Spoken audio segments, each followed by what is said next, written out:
Hello, this is Dr. Grande. Today I'll analyze the case of Carmen Montelongo. First I'll look at the background of this case, move to the timeline of the crime, then offer my analysis. Carmen Montelongo was born in 1959 and lived in Los Angeles, California. She married, had 2 children, and divorced. Eventually, Carmen ended up in Riverside, where she worked for an insurance company. After being laid off, she became what she referred to as a consultant. Carmen found housing for Mexicans who recently moved to the greater Los Angeles area.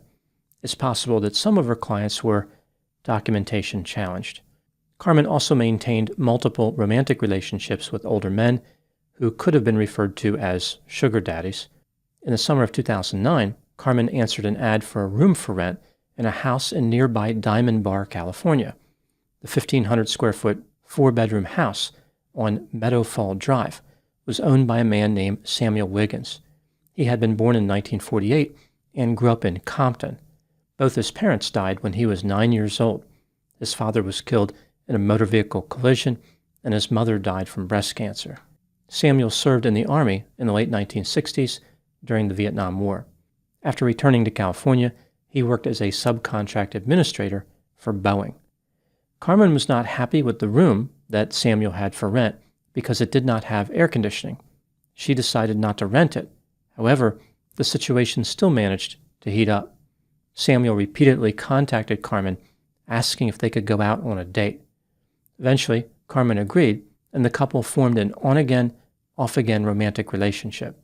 Even though Samuel enjoyed having sex with Carmen, he told people that she frequently took things from him. He was planning on ending the relationship. Now moving to the timeline of the crime. Toward the end of April 2011, Samuel's neighbors noticed a few things which were out of the ordinary. He appeared to be worn down, and Carmen was driving his 2009 Honda Accord. This is something that she had never done before. One day, a van could be seen parked in front of Samuel's house, and carpet was nearby, as if Samuel was having work done on his house. He always told the neighbors when he was doing this, but he had not said anything this time. A neighbor called and left a message for Samuel, but he never called her back. Instead, Carmen returned the call and said that Samuel had been taking care of personal matters. When the neighbor pressed for more answers, Carmen said Samuel was out of town and would contact her upon his return. Samuel's daughter-in-law, Michelle, called him on April 24, 2011, but there was no answer. She called additional times over the next several days, but did not reach him. On May 19, 2011, Michelle called the police requesting a welfare check. That same day, Carmen called Michelle, saying that Samuel was out of town with a drug dealer named Emmett. Michelle asked Carmen to have Samuel call her, but Carmen said that after he returned, they were planning on going out of town for a week. On May 25, Samuel's nephew Ramon called the police and reported him missing after losing touch with him. The next day, May 26, the police searched Samuel's house. They did not find any signs of a struggle, but they did notice a knife was missing from a knife holder in the kitchen.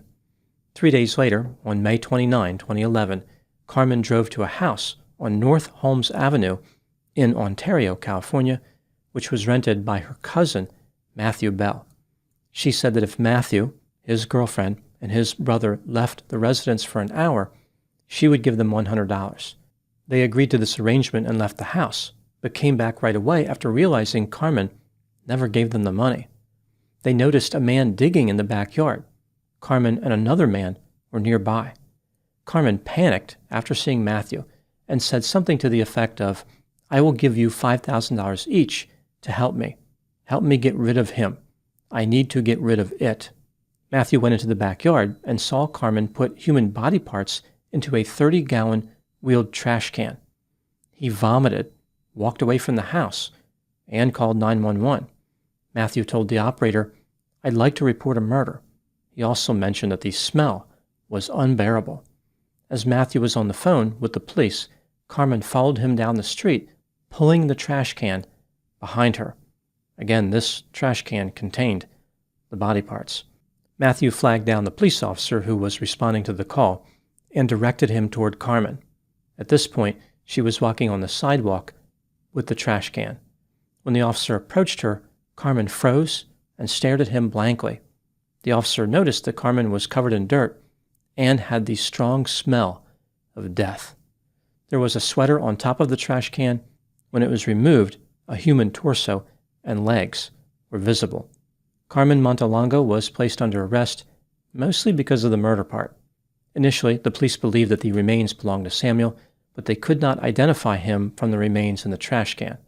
The police were later contacted by one of Carmen's cousins named Eugenio, who told them that Carmen stopped by his residence in Bell Gardens, California on May 8, 2011.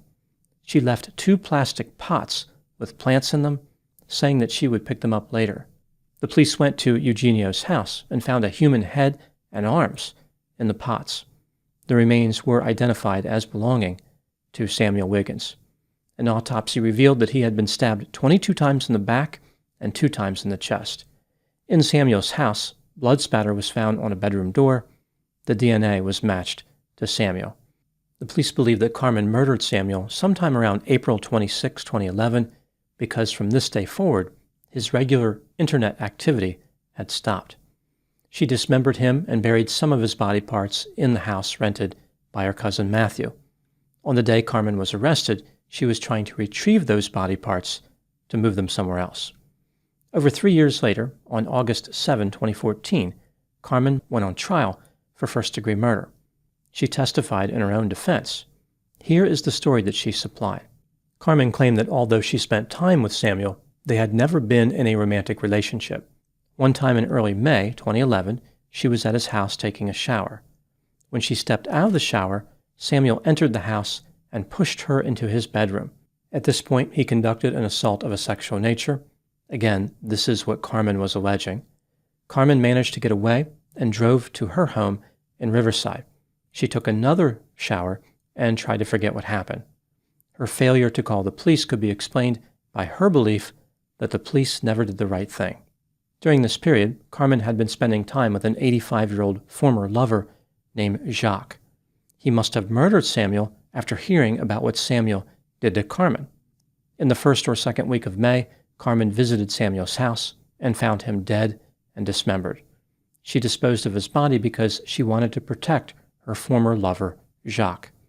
To explain why she was caught pulling a trash can containing Samuel's body parts down a street, Carmen indicated that she was on her way to a police substation.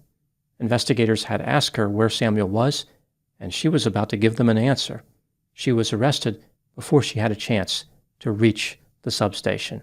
If the police had just given her more time, she would have brought the body parts to their door. The jury did not believe Carmen's ridiculous story. On August 29, 2014, Carmen Montelongo was convicted of first-degree murder. 1 month later, she was sentenced to 26 years to life in prison. Carmen's first opportunity for parole will be May 2029. Now moving to my analysis. Here are my thoughts on a few areas that stood out to me in this case. Item number 1. There is no question that Carmen Montelongo was guilty of murdering Samuel Wiggins. Her story about Jacques killing him was impossible to believe. Jacques was 85 years old. He was not capable of stabbing Samuel 24 times and dismembering him. In 2013, Jacques died, so he never had a chance to refute Carmen's claim. In addition to Carmen's false accusation against Jacques, there are many other reasons to believe she is guilty. For example, Carmen lied and said she was never romantically involved with Samuel, and after he disappeared, she took money from his bank account. Item number 2. After Carmen was arrested, she was transferred back and forth to court in a bus. She came in contact with another prisoner named Thomas Joseph Murphy, and the couple became romantically involved. His legal problems were also extensive. Ultimately, Thomas was sentenced to 248 years to life in prison for kidnapping and other charges. One of his offenses involved hitting a woman in the head with a hammer. Carmen and Thomas have big plans for the future. They decided to get engaged. I guess 1 life sentence was just not enough. The good news for well-wishers is that the happy couple is probably registered at a garden center at a local discount retailer. They don't want toasters and kitchen utensils. Rather, wheeled trash cans and flower pots will do just fine.